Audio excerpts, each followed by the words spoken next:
So here are the 3 rules to shift into Yi Jing problem solving mode every time you want to do a Yi Jing reading. This is very important for you, especially for you guys. These are the beginning steps. You must follow this, okay? Rule number one is you gotta unlearn all the false labeling and remove limiting identifications. This is important. I need you to do this. This rule, this is like, if you don't follow this rule, your Yi Jing hexagram will obviously, the reading will be very faulty or irrelevant to you. Again, if you're not a serious asker, right? You ask like for a fun question, what should I eat tonight and all that. It's obvious that the more you dumb down the Yi Jing is going to provide dumb answers to you. And soon enough, it will also reduce your wisdom over time. So don't do that, yeah? If you want to learn what you want to eat tonight and all that, it's anything that's not important and doesn't have a major impact in your life, don't ask the Yi Jing, okay? Rule number 2, stop feeding energy to the things that hold you back right now. Don't feed it any energy, okay? So that means you got to focus on things that you do have control, not on things that you don't have control over.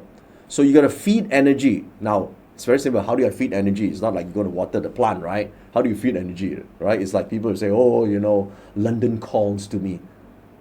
How the fuck that London calls to you, right? I mean, come on, let people use words to describe things they cannot do. So here's the thing, right?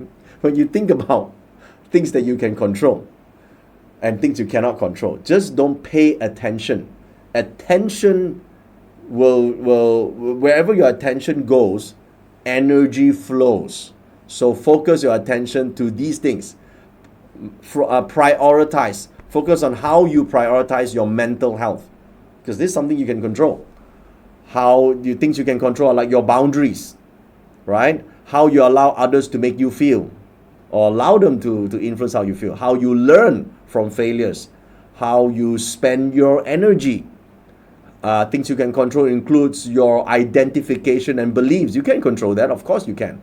And the way you approach conflict, or how honest you are, or your current habits, or what you consume on TV or on YouTube, what you watch. You can also control the way you speak to yourself and speak to other people. You can also focus on how much time you spend scrolling on the internet for irrelevant information. You can control how you want to engage with other people or yourself.